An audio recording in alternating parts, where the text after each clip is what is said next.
کراچی کے علاقے امیجنا روڈ پر واقع قائم پٹاخوں کے گودام میں ہونے والے دھماکے کی تحقیقات میں اہم پیش رفت سامنے آئی ہے۔ بم ڈسپوزل یونٹ نے واقعے کی تفصیلی رپورٹ تیار کر کے اعلیٰ حکام کو پیش کر دی ہے۔ بم ڈسپوزل یونٹ کی رپورٹ کے مطابق دھماکے میں 5 کلو گرام آتش بازی کا سامان جل کر تباہ ہوا ہے، جبکہ دھماکے کی آواز 5 سے 7 کلومیٹر دور تک سنی گئی، جبکہ رپورٹ میں بتایا گیا ہے کہ دھماکے کے نتیجے میں 100 میٹر کے دائرے میں تباہی پھیلنے کے علاوہ عمارت کو بھی شدید نقصان پہنچا۔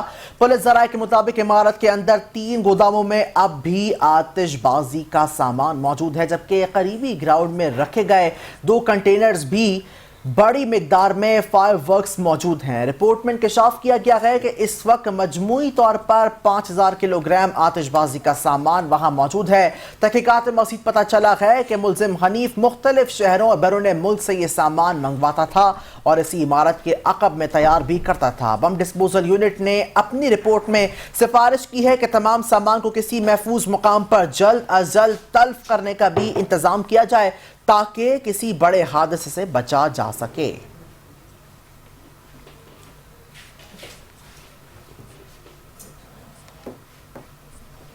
خبروں کا سلسلہ جاری ہے۔